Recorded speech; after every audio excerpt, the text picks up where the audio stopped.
Good morning friends and my dear students. Hopefully आप सब स्वस्थ होंगे, घर में पढ़ाई कर रहे होंगे। अभी स्कूल खुलने में काफ़ी अनिश्चितता है और बहुत जल्दी खुलने वाले नहीं हैं, इसलिए रेगुलर अपने घर में पढ़ाई कीजिए और अपने कोर्स को आगे बढ़ाइए। आज हम पढ़ने वाले हैं स्थिर वैद्युतिकी के चौथे भाग में पहुंच गया हूँ। चौथे भाग का मतलब है संधारित्र जिसे कहते हैं। तो संधारित्र में पढ़ने से पहले हम पढ़ेंगे वैद्युत धारिता। हम जो आर्टिकल पढ़ने वाले हैं वो है वैद्युत धारिता। ये वाला आर्टिकल हम पढ़ने वाले हैं। इसको इंग्लिश में कहते हैं इलेक्ट्रिकल। वैद्युत माने इलेक्ट्रिकल, धारिता माने कैपेसिटेंस। कैपेसिटी से बना है इलेक्ट्रिकल कैपेसिटेंस। ये हम पढ़ने वाले हैं। तो इसको पढ़ने से पहले मैं एक आर्टिकल आपको धारिता का कंसेप्ट दे देता हूँ कि जैसे मान लिया जाए कि ये हमारा कोई बर्तन है, ये अब इसमें हम पानी डाल रहे हैं। इसमें हम क्या डाल रहे हैं? पानी डाल रहे हैं। तो पानी डालने से क्या होगा? इसकी हाइट बढ़ेगी। पानी डालने से इसमें क्या होगा? जो हाइट है वो बढ़ेगी। ऐसा ही एक बर्तन है ये, इसमें भी हम पानी डाल रहे हैं तो इसमें भी हाइट बढ़ेगी। एक ये बर्तन है, इसमें भी हम पानी डाल रहे हैं, इसमें भी हाइट बढ़ेगी। तो कितना पानी आएगा? तो तीनों के इलेक्ट्रिकल तो कब तक आएगा पानी? इनकी मैक्सिमम हाइट तक। ये इतना आएगा ना, इससे ज़्यादा तो नहीं आएगा। इससे ज़्यादा तो कहाँ गिर जाएगा? बाहर गिर जाएगा। तो कहने का मतलब है कैपेसिटेंस का मतलब क्या होता है? धारण करने की शक्ति। धारण करने कितना वो धारित कर सकता है। तो कैपेसिटी माने इसकी भाई जिसमें ज़्यादा पानी आएगा उसकी कैपेसिटी ज़्यादा होगी। तो जब हम पानी डालेंगे, पानी का वॉल्यूम वी से मैं बता रहा हूँ यहाँ पर, पानी का जो मात्रा है वॉल्यूम वी। तो वॉल्यूम वी जो है वो अगर जब हम डालेंगे तो हाइट तीनों में बढ़ेगी। इसका मतलब है कि वॉल्यूम, फिर देखो ये वॉल्यूम है, पोटेंशियल नहीं है, ये वॉल्यूम ऑफ वाटर जो हम डाल रहे हैं तो वो किसके प्रोपोर्शनल होगा? एच के। ये हम ये भी कह सकते हैं इससे कि जो हाइट होगी वो किसके प्रोपोर्शनल होगी? कितना आप पानी डाल रहे हैं। तो ये तीनों में होगा, तीनों में हाइट बढ़ेगी, लेकिन अलग अलग तरीके से बढ़ेगी। इसमें जल्दी जल्दी बढ़ेगी, इसमें देर में बढ़ेगी, इसमें बीच की बढ़ेगी। तो इसका मतलब है कि वॉल्यूम हाइट कैसे बढ़ी वो डिपेंड कर रहा है इसके शेप पर और साइज पर। तो हम इसको ऐसे लिख देते हैं H is equal to V upon, यहाँ पर लिख देते हैं हम लोग एरिया। इसका एरिया कम है तो इसमें हाइट जल्दी जल्दी बढ़ेगी, जिसका एरिया ज़्यादा होगा उसमें हाइट धीरे धीरे बढ़ेगी। तो मैं इस एग्जाम्पल से तुम्हें कंसेप्ट देना चाह रहा हूँ कि कैपेसिटी का मतलब, भाई कैपेसिटी, बर्तन की कैपेसिटी किस पर डिपेंड करती है? एरिया पे। एरिया ज़्यादा होगा तो हाइट धीरे धीरे बढ़ेगी, एरिया कम होगा तो हाइट जल्दी जल्दी बढ़ेगी और आप पानी मैक्सिमम उसकी हाइट तक भर सकते हैं। तो ऐसा ही कुछ यहाँ भी हम लोग पढ़ने वाले हैं। ये वाटर का एग्जाम्पल है। अब हम उसी चीज़ में आ जाएंगे, चार्ज में आ जाएंगे। तो यहाँ पर करस्पॉन्डेंस मतलब क्या होगा कि जो हाइट है उसके करस्पॉन्डेंस वी, विभव होगा। वी क्या होगा? विभव। मतलब ये तो मैकेनिक्स में है, इलेक्ट्रोस्टैटिक में। और जो हमने पानी की मात्रा डाली उसके करस्पॉन्डेंस यहाँ पर क्या आएगा? आवेश आएगा। और जो हमारा एरिया है, एरिया के करस्पॉन्डेंस यहाँ पर क्या आएगी? वैद्युत धारिता आएगी। ये हमेशा पूरे चैप्टर में चलेगा, ये ध्यान रखना है। ये पूरे चैप्टर में चलेगा, तो मैं समझाने के लिए बता रहा हूँ, इसको ध्यान से समझ लो कि जो रोल यहाँ पर हाइट का होता है। कभी कई बार क्वेश्चन भी आता है कि जो मैकेनिक्स में हाइट का रोल होता है वो किसका रोल होता है? आपका ये इसका पोटेंशियल का होता है। जो वॉल्यूम का होता है वो चार्ज का होता है, जो एरिया का होता है वो कैपेसिटी का होता है। तो जैसे ये कनेक्टेड है वैसे ये भी कनेक्टेड होंगे। जैसे यहाँ पर V is equal to potential is equal to क्या आ जाएगा? Q अपॉन क्या आ जाएगा? C आ जाएगा। या इसको आप ऐसे भी समझ लो कि ये जो चीज़ है ये टेम्परेचर है, ये क्या है? अमाउंट ऑफ हीट है। ये क्या है? Amount of heat. जैसे दो बॉडी को हमने कांटेक्ट में रख दिया, या किसी बॉडी में कितनी हीट स्टोर होगी, हीट देंगे टेम्परेचर बढ़ेगा। अब किस रेट से बढ़ेगा वो डिपेंड करेगा बॉडी के शेप, मटेरियल वगैरह पे डिपेंड करेगा।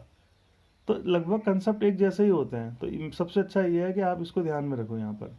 अब हम बात करते हैं वैद्युत धारिता को। सिंपल सा है, इसमें क्या लिखेंगे आप कि जब भी किसी वस्तु को आवेशित किया जाता है तो उसके सतह पर विभव बढ़ता है, और ये जो विभव होता है वो दिए गए आवेश के क्या होता है? अनुक्रमानुपाती होता है। बिल्कुल सिंपल सा है।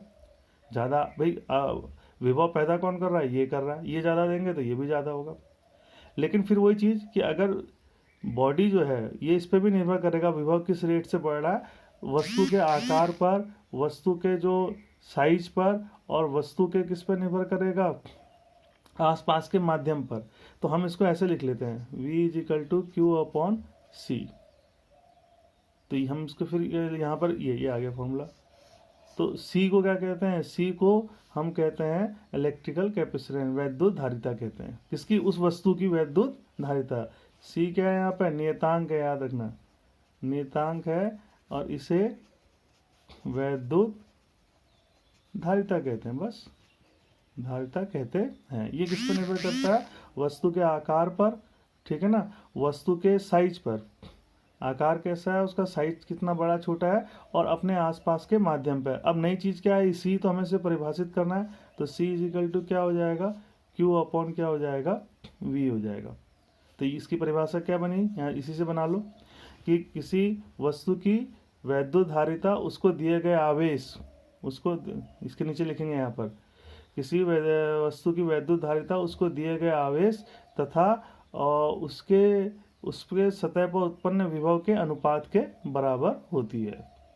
तो ये एक आइडिया मैंने दे दिया कि भाई हर वस्तु की अलग अलग वैद्युत धारिता होती है, आवेश को अपने पास रखने की जो कैपेसिटी होती है। ठीक, अभी हम समझेंगे कि हम बहुत ज़्यादा आवेश नहीं दे सकते। जैसे यहाँ पानी बाहर गिर जाता है, वैसे ही विभव अगर एक लिमिट से ज़्यादा हो जाएगा तो उससे ज़्यादा फिर आवेश आप नहीं दे सकते। अब इसका मात्रक, तो इसका मात्रक क्या होता है, कूलाम, और इसका मात्रक क्या होता है, वोल्ट। तो क्या मात्रक बना, कूलाम पर वोल्ट, कूलाम पर वोल्ट। तो इसको कहते हैं फेरेड कहते हैं, क्या कहते हैं, फेरेड। ये तो इसका मतलब है कि अगर किसी वस्तु को 1 कूलाम आवेश देने पर उसकी सतह पर जो विभव है वो 1 वोल्ट हो, तो उसको क्या कहते हैं, उसकी जो वैद्युत धारिता हो जाएगी वो 1 फेरेड हो जाएगी। और ये जो है बहुत बड़ा मात्रक होता है, तो इसलिए हम छोटे मात्रक यूज करते हैं। 1 माइक्रो फेरेड, ये तुम्हें पहले से पता है, 10⁻⁻6 फेरेड। एक यहाँ पर बच्चों देख लेना, 1 माइक्रो भी आ जाता है कभी कभी न्यूमेरिकल में, ये, या 1 पिको फेरेड भी कहते हैं इसको। तो 10⁻12 फेरेड, ये बहुत बड़ा मात्रक होता है। तो ये छोटे मात्रक हैं इसके। या 1 मिली, छोटा एम है, तो मिली फेरेड में कितना हो जाएगा, 10⁻³ F हो जाएगा ये। तो इसका मतलब है कि जो मैंने यहाँ पर समझाया कि जैसे हर बर्तन की अपनी पानी को धारण करने की शक्ति होती है, कितना वो कर सकती है, ऐसी हर वस्तु की अपनी आवेश को धारण करने की क्या होती है, एक फॉर्मूला होता है, एक उसकी कैपेसिटी होती है। तो इसको इलेक्ट्रिकल कैपेसिटेंस और उसको मैकेनिकल कैपेसिटेंस कहते हैं। जैसे इसके लिए फॉर्मूला होता है πr²h, तो ऐसे हम भी निकालेंगे।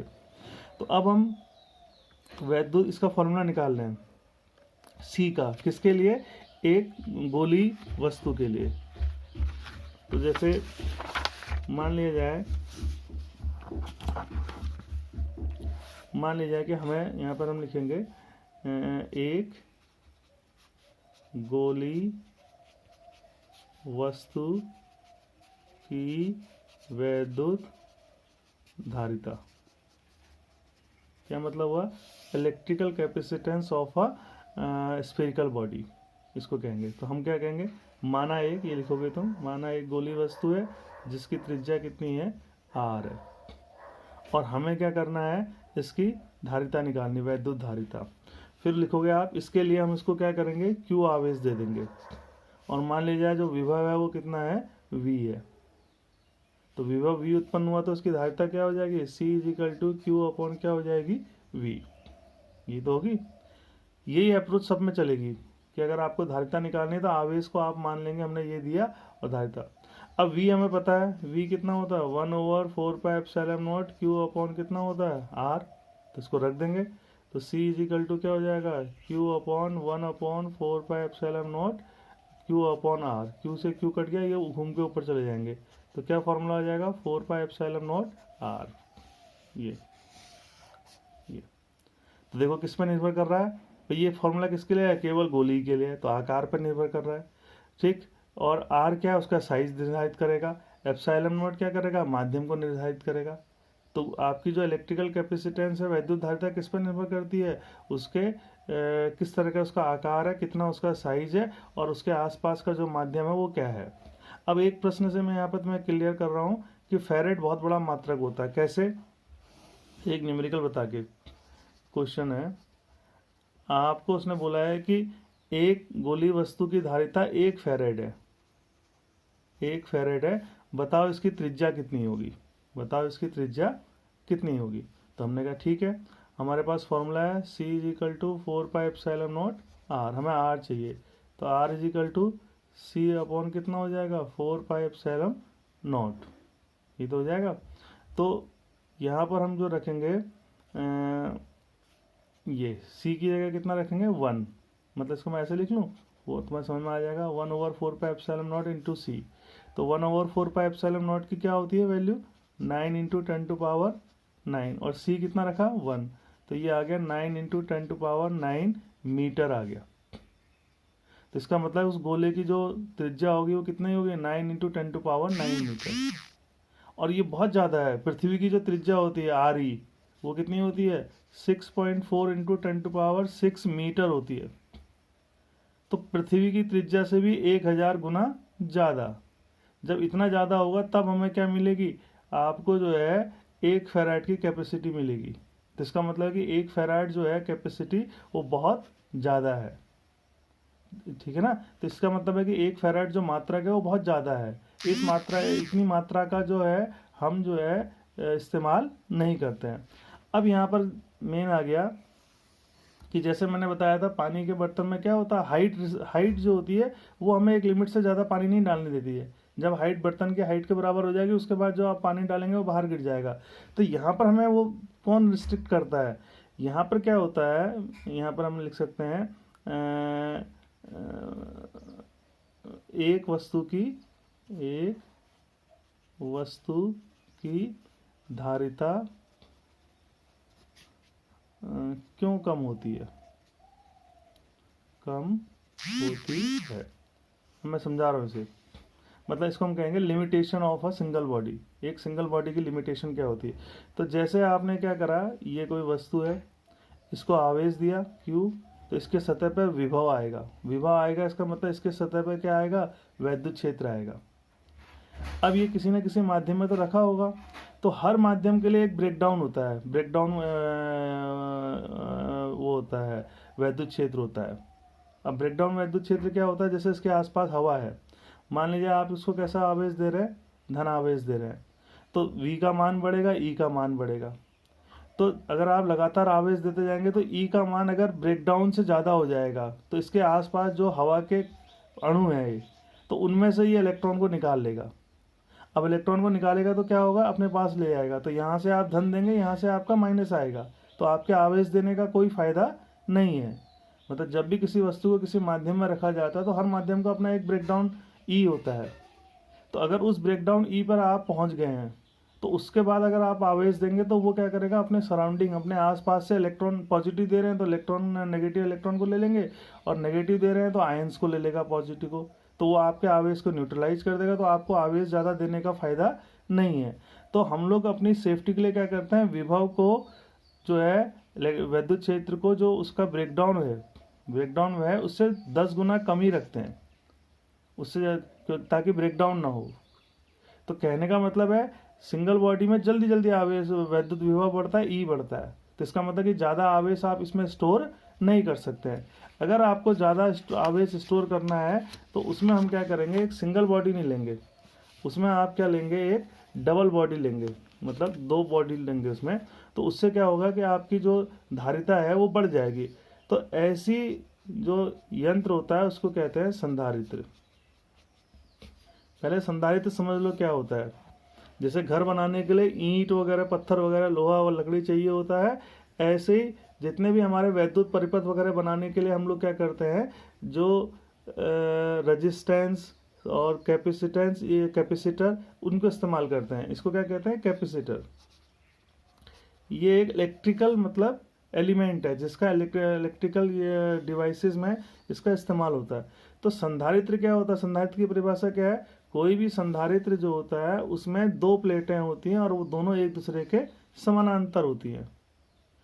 अब ये 2 प्लेटें लेने से क्या होता है, जिसमें एक रीजनेबल अमाउंट ऑफ आवेश, एक ठीक ठाक आवेश की मात्रा को हम स्टोर कर सकते हैं। मैंने अभी बताया सिंगल बॉडी में बहुत ज़्यादा स्टोर नहीं कर सकते क्योंकि विभव तेज़ी से बढ़ता है और ब्रेकडाउन जल्दी पहुंच जाता है और उसके बाद फिर आपका फ़ायदा नहीं है। इसमें क्या है कि विभव उतनी तेज़ी से नहीं बढ़ता है ये दूसरी बॉडी रखने से, क्योंकि अगर आप इसको धन आवेश देंगे, सिंपल सा लॉजिक है, तो इसमें कैसा आवेश हो जाएगा, इंडक्शन के कारण ऋण आवेश हो जाएगा। तो पहले केवल धन आवेश था तो विभव तेजी से बढ़ा था पॉजिटिव, अब लेकिन ये ऋण आवेश के कारण भी आएगा आवेश। तो अब आपका यहाँ पर जो आवेश होगा, यहाँ पर केवल पहले किसका था, पॉजिटिव का, अब नेगेटिव का भी आएगा। तो जो कुल आपका वो सॉरी आवेश नहीं, विभव, कुल विभव जो होगा वो उतनी तेजी से नहीं बढ़ पाएगा क्योंकि ये भी यहाँ पर है। तो उससे क्या होगा कि विभव तेजी से नहीं बढ़ेगा तो आप और आवेश को इसमें डाल सकते हैं। ध्यान से मेरी बातें सुनना इसमें।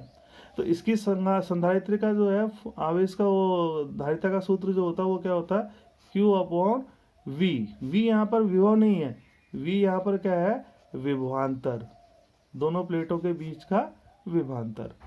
तो संधारित्र क्या है, संधारित्र एक वैद्युत यंत्र भी कह सकते हैं इसे, जिसका इस्तेमाल वैद्युत परिपथ में बनाने के किया जाता है, जिसमें रीजनेबल अमाउंट ऑफ चार्ज को आप ठीक ठाक अमाउंट जो है, ठीक ठाक मात्रा में आवेश को आप रख सकते हैं। और किसी भी संधारित्र का जो सूत्र होता है वो क्या होता है, दिया गया धनात्मक आवेश, ये पॉजिटिव होता है, अपॉन क्या होता है, विभवांतर, दोनों के बीच का विभवांतर।